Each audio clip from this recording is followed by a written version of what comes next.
English classes. आज अपने अध्ययन करेंगे the story name the tiger king कल्की। ये कल्की के द्वारा राइट किया गया है। जो इसका नरेटर है, इसका पूरा नाम है रामस्वरूप अय्यर कृष्णमूर्ति। रामस्वरूप अय्यर कृष्णमूर्ति। कल्की एक वो नरेटर नेम है जो कोई भी राइटर जिसका निक नेम पैन नेम इसको बोल सकते हैं। पैन नेम है रामस्वरूप अय्यर कृष्णमूर्ति, इसका पैन नेम कल्की है। उसके बाद के अंदर देखिए ये जो लेसन है द टाइगर किंग, ये एक नेम है। ये किसका नेम है? The Maharaja of Pratibandapuram. एक प्रतिबंधपुरम एक क्या होता है? एक स्टेट होता है। प्रतिबंधपुरम एक स्टेट होता है जिसका जो राजा है उसका नाम ही दी टाइगर किंग है। एक्चुअली इसके नाम और भी जी इसको टाइटल जैसे अपने बोल सकते हैं उपाधियां, जिनको और भी बहुत सारी उपाधियां मिली हुई है। जो कौन कौन से नाम है? हाइनेस जमींदार जनरल, किलेदार मेजर, सत्य विजयनगरा समारी, महाराजा धीराज, विश्वा बुआना सम्राट, सर जिलानी, जग जग बहादुर, MAD, ACTC और CRCK। और यही एक नेम, इन्हीं नेम में से एक उपाधि उनको द टाइगर किंग के नेम से भी मिली थी। आज अपने अध्ययन करेंगे कि जब एक स्टेट का, क्योंकि ये जो स्टेट है प्रतिबंधपुरम जो ये स्टेट है, इस स्टेट के अंदर क्या हुआ, जब राजा का एक जो जन्म हुआ था, जन्म होने के बाद में जब वो ओनली 10 डेज के थे, ओनली 10 डेज के थे, राजा का जब जन्म हुआ, जब वो ओनली 10 डेज के थे, तब एक एस्ट्रोलॉजर के द्वारा उनका नामकरण करने के लिए क्या है बुलाया गया, कि एस्ट्रोलॉजर को बुलाया गया। अब जैसे ही वो 10 दिन के थे तो उनका नामकरण करने के लिए एस्ट्रोलॉजर को बुलाया गया। जो आपने बोलते हैं कि ज्योतिषी जो होता है, ज्योतिषियों ने क्या किया कि जब वो 10 दिन का था तब उसकी ओर देख करके और उन्होंने बहुत सारी ऐसे एक व्याख्या की कि ये हीरोज ऑफ हीरोज अर्थात नायकों का नायक बनेगा और राजाओं का ये राजा बनेगा, इस प्रकार की व्याख्या की। लेकिन अचानक वो क्या हो गए? चुप हो गए। तो सभी ने उनको फोर्स किया, एस्ट्रोलॉजर को भी आगे बोलिए आप चुप क्यों होगी? तो वो बोला कि नहीं मैं नहीं बोल सकता। फिर सभी ने उनको बहुत ज्यादा फोर्स किया। फोर्स करने के बाद में एस्ट्रोलॉजर ने बताया कि इनकी एक दिन क्या हो जाएगी? मृत्यु हो जाएगी। अब ये बात सुन करके अचानक जो मात्र 10 डेज का जो बॉयज था, 10 डेज का जो बॉय था, उसने जिसे अपने बोल सकते हैं एक जस्ट इमेजिन एक प्रकार का जादुई मंत्र, एक प्रकार का मतलब कुछ डिफरेंट है जो आम इंसान के अंदर नहीं होता है। एक ऐसा चमत्कार जिसको बोल सकते हैं, चमत्कार हुआ कि 10 दिन का बच्चे ने क्या किया कि ओ वाइज मैन, ओ वाइज एस्ट्रोलॉजर, ओ वाइज एस्ट्रोलॉजर। तो सभी ने इधर उधर देखा भी कौन बोल रहा है। तो 10 दिन के जो बच्चा था, जो ये राजा था, इसने कहा कि ये मैं बोल रहा हूं और कोई नहीं बोल रहा है। तो सभी ने उसकी ओर देखा। तो इतने में उस बच्चे ने कहा कि मृत्यु सभी की होती है, ये एक कॉमन एक इसका रीजन है, लेकिन इसका मुख्य मेन रीजन मृत्यु का रीजन क्या है? ठीक है, सॉरी, एक मृत्यु सभी की होती है लेकिन मैं मरूंगा कैसे, इसका रीजन क्या है ये तुम मुझे बताओ, तब कोई बात बने। तो अब राजा उस एस्ट्रोलॉजर ने क्या किया, अपनी जो स्पेक्स थी, अपना चश्मा थी, वो उतार करके इसकी ओर देखता है। वो ये सोचता है कि 10 दिन का बच्चा जो बोल ही नहीं रहा बल्कि एक बहुत बुद्धिमान वाली बातें भी कर रहा है, इसको मतलब उसका शौक हुआ, ऐसे कुछ वो डर गया, अभी ऐसा कैसे हो सकता है। तो उसने ये पूछा कि आप मुझे मृत्यु का कारण बताइए। तो तब उस एस्ट्रोलॉजर ने क्या किया कि एस्ट्रोलॉजर ने अपनी जो उसके एस्ट्रोलॉजर्स जो बुक्स होती है उनको उसने क्या किया, ओपन किया, और ओपन करके उसने ऐसे स्पैक्स उतारने के बाद में उसने देख करके उसने बताया कि इनका जो नक्षत्र जो जन्म है वो एक क्या है, बुल नक्षत्र के अंदर हुआ है। ठीक है, जैसे मतलब हिंदू धर्म के अंदर ये होता है किसी नक्षत्रों के अंदर जन्म होना, उसके हिसाब से उनके नाम, उनकी जैसे अपने बोलते हैं राशि बोलते हैं, वो उनके नाम से ही निकलते हैं, नक्षत्रों के हिसाब से ही। उन्होंने कहा कि इसका जो जन्म है वो बुल के नक्षत्र के अंदर हुआ है। और बुल का जो एनिमीज है वो शत्रु कौन होता है? टाइगर होता है, बाघ होता है। तो डेफिनेटली राजा की जो मृत्यु है वो किसके कारण होगी? टाइगर के कारण होगी। अब आप ये सोच रहे होंगे कि ये बात बताने के बाद में वो 10 दिन का जो बच्चा था वो डर गया होगा, लेकिन ऐसा नहीं हुआ। 10 दिन के बच्चे ने कहा should be aware tiger, should be aware tiger, tiger सावधान रहे। और उसने इतने खूंखार रूप से कहा और कहने के बाद के अंदर उसने कहा कभी टाइगर शुड बी अवेयर, और उसके बाद के अंदर इतना कहने के बाद के अंदर वो क्या हो गया, चुप हो गया। अब चुप होने के बाद के अंदर काफी वक्त निकल गया, लगभग 20 ईयर बोल सकते हैं आपने। जैसे राजा 20 ईयर का हुआ, जैसे राजा 20 ईयर का हुआ तो ये क्राउन प्रिंस था। एक एक्चुअली प्रिंस होता है, एक क्या होता है, क्राउन प्रिंस होता है। अब प्रिंस की बात करें, प्रिंस तो एक राजा का जो बेटे होते हैं सभी को प्रिंस बोला जाता है, लेकिन क्राउन प्रिंस वही होता है जो आगे जाकर के एक राज्य का एक उत्तराधिकारी क्या है बनता है, राज्य के एक उत्तराधिकारी बनता है ना, वो क्राउन प्रिंस कहलाता है। तो ये क्या था, क्राउन प्रिंस था। 20 साल की आयु के अंदर, ठीक है, 20 साल की आयु के अंदर उनको क्या बनना था, राजा बनना था। लेकिन उससे पहले अब ये राजा का जो बचपन था वो क्या है, एक उस समय जो ये जो क्षेत्र था वो सारा का सारा ब्रिटिश के अधीन होता था, इनके अधीन होकर के ये राज्य चलता था। लेकिन क्या हुआ कि इस बच्चे का पालन पोषण है वो अपने बोल सकते हैं इंग्लिश नैनी के द्वारा किया गया। उसको इंग्लिश काउस का ही, जो अमेरिकन जो गायें होते हैं इनके ही उनको क्या है दूध पिलाया गया, वो इनको पिक्चर्स से और तो और इंग्लिश मैन वो ही उसको ट्यूशन करवाने के लिए आता था। ये मतलब जितनी भी वो एक age according to prince, according to king, राजा जितनी भी सुविधा दे सकता था वो उसको सुविधाएं मिली। लेकिन अन्य जो मैटर थे खेल कूद के अंदर वो सभी एक आम बच्चे की तरह थे। कभी भी 20 साल की आयु के अंदर कभी भी कोई भी चमत्कार नहीं हुआ। अब वो क्या हो गया, अभी वक्त आ गया, उसको क्या बना दिया गया, राज्य का राजा बना दिया गया। अब राज्य का जैसे राजा बना तो कुछ समय तक गांव के अंदर प्रतिबंधपुरम जो क्षेत्र था उसके अंदर ये बातें चली कि राजा जी की एक भी मृत्यु होगी, वो भी एक व्याघ्र के कारण उसकी क्या है मृत्यु होगी, एक बाघ के कारण मृत्यु होगी। राजा जी एक उसका एक दीवान द चीफ ऑफ मैनेजर, उस दीवान उपाधि है, ठीक है, जो राजा जी के नीचे वर्क करता था। अब उसने वो राजा जी के कानों तक वो बातें पहुंचाई कि राजा जी कुछ जब आपका जन्म हुआ था तो ऐसे ऐसे करके क्या हुई थी, एक भविष्यवाणी हुई थी आपकी मृत्यु होगी, वो भी एक व्याघ्र से। अब राजा जी ने कहा ऐसी बात थी, ठीक है ऐसी बात है तो हम राजपाट का जितना भी कारोबार है वो हम भविष्य में बाद में देखेंगे, सबसे पहले मैं व्याघ्रों के बारे में ही सोचूंगा।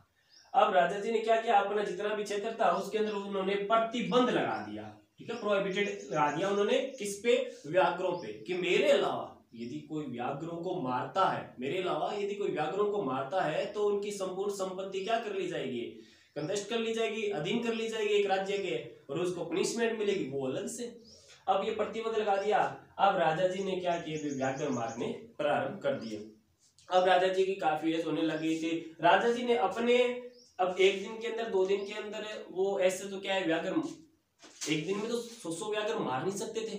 अब उन्होंने क्या किया, सबसे पहले उन्होंने क्या किया, एक व्याघ्र मारा, और व्याघ्र मार करके और वो क्या है अपने जो उसकी व्याघ्र की जो खाल थी, स्किन जिसको बोलते हैं, वो स्किन को ला करके अपने दरबार के आगे लगा दी और उस एस्ट्रोलॉजर को बुलाया। अब एस्ट्रोलॉजर को पूछा, बताओ आपने तो कहा था कि मेरी मृत्यु एक व्याघ्र से होगी, लेकिन ये व्याघ्र देखो मैंने मार दिया, अब आप क्या कहते हो। तो उस एस्ट्रोलॉजर ने कहा कि महाराज आप 99 व्याघ्र तो आसानी से मार सकते हो, लेकिन आपको बचना कौन से व्याघ्र से है, 100वां व्याघ्र से आपको बचना होगा। और राजा ने कहा यदि मैं इसी तरीके से मैंने 100 व्याघ्र मार दिए तो तुम क्या करोगे। एस्ट्रोलॉजर ने कहा कि महाराज ये मैं ज्योतिषी की जितनी भी बुक्स है, एस्ट्रोलॉजर जो बुक्स है उनको मैं टेयर कर दूंगा, फाड़ दूंगा, मेरी जो टेफ्ट है, जो चोटी है, उनका मुंडन करवा लूंगा और मैं एक इंश्योरेंस एजेंट बन जाऊंगा। तो ये बात उन्होंने स्वीकार कर लिया और वहां से वो क्या है ज्योतिषी चला गया। अब राजा जी ने क्या किया, अपने जीवन काल के अंदर 70 व्याघ्रों को उन्होंने क्या कर दिया, मार दिया। अब 70 व्याघ्रों को जब उन्होंने मार दिया, अब ये नहीं है कि कभी राजा जी को चोट नहीं लगी, बहुत बार ऐसा होता था राजा जी गोली दागते थे तो सामने से गोली छूट जाती थी, मिस हो जाती थी, तो कई बार व्याघ्र है उसके जो नथुन है, जो नाखून बोलते हैं, वो राजा जी के चेहरे के ऊपर वार हो जाते थे, कई बार राजा जी को नुकसान भी हो जाता था। और इस प्रकार से कई बार राजा जी के भी लगी, लेकिन राजा जी ने हमेशा ही 70 व्याघ्रों पर क्या है विजय पा ली थी। लेकिन एक बार इसके अंदर पहलू ऐसा भी आता है कि एक तो बात इन व्याघ्र की वजह से अपना जो ये क्षेत्र है वो भी उनकी आस यथार्थ जो उसकी जो चेयर है, जो रजवाड़ा जो कुर्सी है वो भी क्या है जा सकती थी। अब वो देखिए कैसे जा सकती थी, कभी एक बार ये उस समय जो क्षेत्र है वो ब्रिटिश के अधीन था, तो एक बार क्या हुआ है कि दुराई ब्रिटिश ऑफिशियल जो चीफ लीडर था वो आया था वहां पे, और वहां पर आकर के जो चीफ जो लीडर आया तो उसको एक शौक था कि शिकार करना, और एक शौक ये था शिकार करने के बाद में उसके पास में बंदूक ऐसे तान करके और उसके साथ में क्या करना, फोटो भी खिंचवानी। ये उसका एक अलग ही कुछ मतलब उसका शौक था। लेकिन अब ये उसने क्या किया, दुराई ने क्या है कि ये कहा कि मुझे शिकार करने दिया जाए। तो राजा जी ने कहा शिकार तो करने दिया जाएगा। तो दुराई ने कहा कि मुझे शिकार किसका करना है, मुझे तो शिकार है ओनली टाइगर का करना है। अब राजा जी टाइगर का शिकार नहीं कर सकते, आप चाहो तो आप वॉफ का कर लो, वॉफ एक जंगली सुअर है, आप चाहो तो मस्कीटो एक मच्छर का शिकार कर लो, लेकिन टाइगर का आप शिकार नहीं कर सकते। तो उसके बाद के अंदर दुराई ने एक मैसेज भेजा कि चलो ठीक है, आप मुझे शिकार मत करने दीजिए, लेकिन आप मुझे एक व्याघ्र के पास में, मरा हुआ एक व्याघ्र के पास में मुझे एक फोटो शूट कर लेने दीजिए। तो राजा जी ने इस बात पे अमल किया। राजा जी ने सोचा कि यदि मैं आज इसको एक फोटो शूट कर लेने दूं और कल को कोई अंग्रेज अधिकारी दूसरा आ जाएगा और ये फोटो खिंचवा लेगा, तो दूसरा अंग्रेज अधिकारी यही सोचेगा कि आपने उनको तो परमिशन दे दी व्याघ्र मारने के लिए, लेकिन मुझे नहीं दे रहे थे, तो गंभीर समस्या हो गई। उन्होंने मना कर दिया। अब ये बात क्या है भाई, दुराई को बहुत ही बुरी लगी। अब ये चला गया तो राजा जी को पता चल गया कि उनका जो राज्य है वो हाथ से चला जाएगा। अब उनको ये पता चला तो उन्होंने उसी समय क्या किया कि एक टेलीग्राम भेजा, जो कलकत्ता के अंदर जो एक बहुत ही मशहूर ज्वेलर्स था उसके पास में, उन्होंने उनसे क्या है 15 रिंग, डायमंड रिंग जिसको बोल सकते हैं, 15 डायमंड रिंग, ठीक है, यहाँ पे राइट कर देता हूं मैं, 15 डायमंड रिंग का उन्होंने क्या है सैंपल मंगवाए, 15 डायमंड रिंग के सैंपल मंगवाए। और उन्होंने ये जो 15 जो डायमंड रिंग थी, उन्होंने ये क्या है दुराई के अपनी जो उसकी मिसेस थी उसको भेज दिया। उन्होंने सोचा शायद 2-4 कोई पसंद आएगी वो रख लेंगे और वापस भेज देंगे, लेकिन वापस आया तो सही, लेकिन क्या मैसेज कि thank you for all gifts, अर्थात दुराई की वाइफ ने सभी के सभी क्या है 15 डायमंड रिंग्स लिख ली। अब उनके इन रिंग्स के लिए 3 लाख रुपए का जो खर्चा क्या है उनको लगा। लेकिन ये दुखद के साथ खुशी खबरी भी थी, क्योंकि 3 लाख रुपए से उनका राज्य था संपूर्ण जो क्या प्रतिबंधपुरम था वो सारा का सारा क्या हो गया, बच गया। अब प्रतिबंधपुरम सारा का सारा जो राज्य उनका बच गया, लेकिन उस समय 3 लाख रुपए की जो पूंजी थी वो भी क्या है काफी अधिक होती थी। अब ऐसे करते हुए राजा जी को क्या है अभी 10 ईयर हो गए, 10 साल। अब 10 साल के अंदर उन्होंने क्या कर दिया 70 व्याघ्र मार दिए थे। अब उनके क्षेत्र में कोई भी व्याघ्र नहीं रहा। अब एक दिन की बात आती है कि एक सभागार के अंदर उन्होंने अपने दीवान को बुलाया और राजा जी क्या कर रहे थे, राजा जी के हाथ में बंदूक थी, बंदूक को हाथ में तान रखा था, और उन्होंने दीवान की ओर ऐसे देखते हुए उन्होंने कहा कि दीवान तुम जानते हो अभी मुझे 30 व्याघ्र मारने क्या है बाकी है मेरे टारगेट में। तो ये डर गया दीवान ने कहा महाराज मैं व्याघ्र नहीं हूँ, जस्ट एक शॉक कि मैं व्याघ्र नहीं हूँ। तो दीवान ने कहा मैं कब कह रहा हूं कि तुम व्याघ्र हो, मुझे शादी करनी है। तो दीवान भौंचक्का हो गया थोड़ा सा, उसे बोला महाराज आपके पूर्वजों ने तलवार के साथ में विवाह किया है, आपके पूर्वजों ने बंदूक के साथ विवाह किया है, आप चाहो तो किसी और से विवाह कर लो, लेकिन एक व्याघ्रनी से विवाह करोगे, हमारे लिए तो महाराज एक टाइगर किंग है यही बहुत है, क्योंकि खौफ सभी को था इस राजा का। तो उसने कहा अरे मूर्ख, मुझे एक व्याघ्रनी से शादी नहीं करनी है कोई, मुझे एक सैंपल ह्यूमन राइट्स जो ह्यूमन जो गर्ल्स है उससे मुझे क्या करनी है शादी करनी है। तो उसने कहा महाराज मैं तो लड़की नहीं हूँ, मैं तो ऑलरेडी पहले ही शादीशुदा हूँ। कह रहे मूर्ख है, मैं तुझसे शादी करने का कौन बोल रहा है, मुझे एक ह्यूमन रिंग्स एक ऐसी गर्ल चाहिए जिसके क्षेत्र के अंदर सबसे ज्यादा क्या हो व्याघ्र हो। और इस प्रकार की एक उनके अकॉर्डिंग एक लड़की क्या सुटेबल एक गर्ल है वो ढूंढ ली गई और उनके साथ में राजा जी की क्या होगी मैरिज होगी। अब राजा जी उनको अपने गांव मायके भेज देते और जब उनको लाने जाते या ऐसे मिलने जाते तब वहां पर जाकर के वो क्या करते शिकार करते। ऐसे करके राजा जी ने 99 व्याघ्रों को क्या कर दिया था मार दिया था। अब ओनली उनके मिशन के लिए सिर्फ ओनली 100वां व्याघ्र ओनली मात्र एक 1 व्याघ्र ही बचा था मारने के लिए टाइगर किंग। तो उनकी व्याकुलता थोड़ी ज्यादा हो गई और इसलिए उनको न तो दिन में चैन आता न रात्रि को चैन आता और वो समस्या में भी रहते थे और साथ में थोड़ी उनकी व्याकुलता थी कि मैं कब मेरा मिशन है वो पूरा करूं। इसलिए वहां पर कोई भी कहीं पर भी उसके आसपास के क्षेत्र में कोई व्याघ्र नहीं रहा। इसलिए क्या है वो अत्यधिक क्या है दुखी हो गए। लेकिन अचानक गांव वालों ने एक बार उनको क्या है खुशखबरी दी कि वहां पर एक पहाड़ी है और पहाड़ी के पास में बहुत सारी भेड़ें हैं, वो क्या गायब होती है। तो राजा जी ने सबसे पहले दो आदमी थे वहां पे, एक तो खादिर मियां साहिब है और एक वैसानी नेखर, इनके बारे में पता किया कि कहीं ये तो नहीं चुरा रहे हैं, क्योंकि ये उस समय के जाने माने चोर थे और इनमें इतनी कैपेसिटी थी कि ये पूरी की पूरी भेड़ को भी क्या है निकल सकते थे। अब राजा जी ने पता किया तो पता चला कि इन्होंने तो कोई भेड़े नहीं चुराई है। तो राजा जी इस बात से आश्वस्त हो गए कि श्योर डेफिनेटली वहां पर कौन आया है, व्याघ्र आया है। अब राजा जी खुश हो गए और खुश होने के कारण राजा जी क्या है वहां से चले गए और जाने के बाद के अंदर और साथ में वो ये बोल के गए कि इस राज्य के लिए 3 साल के लिए टैक्स बिल्कुल क्या कर दिया जाए, माफ कर दिया जाए। और जनता भी बहुत ज्यादा खुश हो गई। राजा जी स्वयं है वो क्या है जंगल के अंदर चले गए। अब राजा जी काफी समय तक जंगल के अंदर रहे लेकिन उनको वहां पे कोई व्याघ्र नहीं मिला। अब राजा जी कोई व्याघ्र नहीं मिला तो उनके जो दुराई थे, सॉरी जो दीवान थे, अन्य जो कर्मचारी थे उनके पास में गए कि राजा जी आप जाइए राजपाट संभालिए। तो राजा जी को गुस्सा आ गया। राजा जी ने बोला कि नहीं मैं नहीं जाऊंगा जब तक मुझे व्याघ्र नहीं मिलता। एक काम करो हमारे शहर के ऊपर ये जो टैक्स है वो 2 गुना कर दो। अब ये बात सुनकर के दीवाने का साहब मत्ती मारी गई आपकी। अब यदि अपने 2 गुना टैक्स कर देंगे तो हमारा जो राज्य है वो जनता के भड़कने के कारण नेशनल कांग्रेस पार्टी जो ब्रिटिश सरकार की उसके पास में चला जाएगा। तो राजा जी ने उससे वहां से क्या कर दिया, निकाल दिया गुस्से में आकर के। अब दीवान को चिंता होने लगी लेकिन दीवान शायद थोड़ा समझदार था, उसको पता चला कि मद्रास के एक नेशनल एक पब्लिक जो पार्क है वहां पे एक क्या है व्याघ्र है। उसने क्या किया वो व्याघ्र वहां से मंगवा लिया और रात्रि के समय जब सारे सो गए तो अपनी पत्नी के साथ में मिल करके उसको व्याघ्र को गाड़ी में डाल करके और उस जंगल में छोड़ा है जहां पर क्या है राजा जी घूम रहे थे। अब सुबह के समय में जब भोर हुई उस समय देखा क्या एक व्याघ्र है, ठीक है।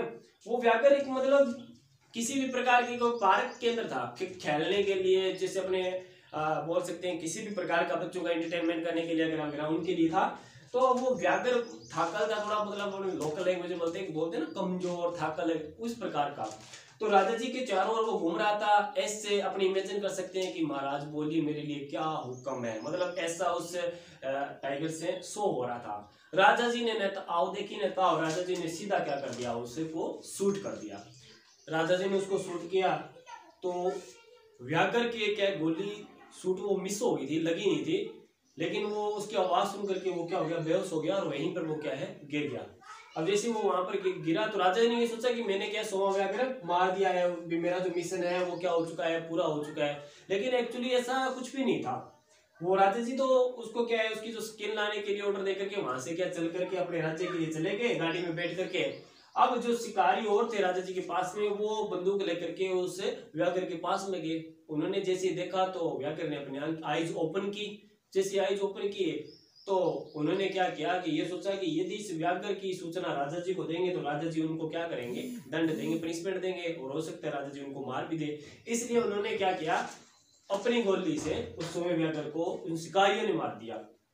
अब वो क्या है राजा जी के कहे अनुसार उस व्याघ्र को ले आए और उनके कहे अनुसार उनके राज्य के अंदर उस व्याघ्र का एक क्या बना दिया गया, टॉम बना दिया गया, एक मकबरा बना दिया गया। अब काफी वर्ष गुजर गए थे। अब इतने में क्या है काफी वर्ष गुजरने के बाद में राजा जी का जो लड़का था प्रिंस था उसका 3रा बर्थडे आया था। अब जैसे उसका 3रा बर्थडे आया, इतने साल कभी भी राजा जी ने क्या है उसके बर्थडे के ऊपर ध्यान नहीं दिया, लेकिन अब की बार उन्होंने सोचा कि मैं अपने बेटे को सबसे एक बढ़िया सा एक क्या करूं उसको उपहार दूं, एक गिफ्ट दूं। तो वो क्या मार्केट के अंदर क्या है चले गए। अब मार्केट में गए वो सबसे पहले मार्केट के अंदर जाकर के एक जैसे लकड़ी से बने हुए जो क्या खिलौने हैं उसकी दुकान पे गए। वहां पर जाकर के उन्होंने क्या किया कि एक व्याघ्र का छोटा सा एक नमूना था उसको देखा और वो उनको क्या आ गया, पसंद आ गया। उसके बाद के अंदर जिसने बनाया था, जिस मतलब कारीगर था, उस जो बेचने वाला विक्रेता था, उसने उसकी जो कीमत थी वो थी ओनली मात्र 2.25 आना। उसने सोचा राजा जी को इतना बताऊंगा तो आपातकालीन के मतलब क्या है अनुसार वो उसको सजा दे देंगे और हो सकता है राजा जी नाराज हो जाए इतना कम दाम में। तो उसने कहा कि राजा जी ये 300 रुपये का है। तो राजा जी ने कहा चलो ठीक है ये गिफ्ट तुम्हारी ओर से मेरे पुत्र के लिए। अब वो उसको लेकर के क्या है चले गए। एक बार क्या राजा जी अपने बेटे के साथ में खेल रहे थे। उस लकड़ी के खिलौने से। तो वो जो लकड़ी का जो व्याघ्र था ना, वो एक अनस्किल्ड एक कारपेंटर के द्वारा बनाया हुआ था। उसके ऊपर मतलब अपने बोल सकते हैं किसी प्रकार का समूत नहीं किया गया था, चिकना जो होता है वो नहीं किया गया था, और उसके छोटे छोटे जो तिनके थे वो बाहर निकले हुए थे। ठीक है, अचानक वो क्या होता है कि उसके जो तिनके जो बाहर निकले हुए थे वो एक उसके राजा जी के जो स्वयं के जो क्या है राइट हैंड के लग जाता है, और वो क्या करते हैं लेफ्ट हैंड से उसको बाहर निकाल देते हैं, और वो उसके साथ में खेलना क्या कर देते हैं, प्रारंभ कर देते हैं। अब जैसे वो उसके साथ में खेलना प्रारंभ करते हैं तो 2 दिन 3 दिन के बाद में पूरा का पूरा जो इन्फेक्शन है वो उसके हैंड में हो जाता है। अब इधर उधर से चिकित्सक बुलाए जाते हैं लेकिन कोई फायदा नहीं होता। तो फिर 3 जो सबसे अच्छे जो सर्जन थे उनको बुलाया गया।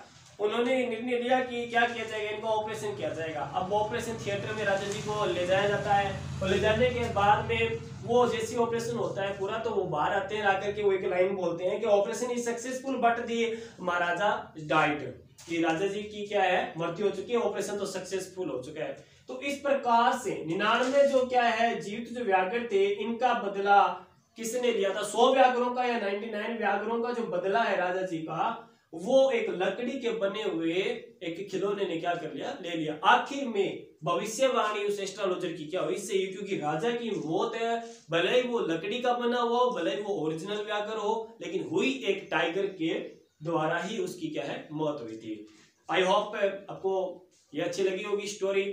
उसकी कुछ क्वेश्चन है जो मैं आपको बता दूंगा, और इसके बाद में यदि आपको कोई भी चीज समझ में नहीं आई हो तो आप बेझिझक इस कमेंट के अंदर क्या है राइट कर देना, कमेंट में डाल देना, या आप पर्सनल जिन बच्चों से मेरा कांटेक्ट है वो आप पर्सनल मेरे को पूछ लेना इसमें यदि कोई भी समस्या होती है तो। इसके बेस्ट क्वेश्चन है, इसके 7 नंबर का एक बड़ा क्वेश्चन आता है और छोटे क्वेश्चन भी आते हैं 30 से 40 सदस्य सीमा के, वो मैं आपको PDF आपकी अवेलेबल करवा दूंगा। Thank you very much.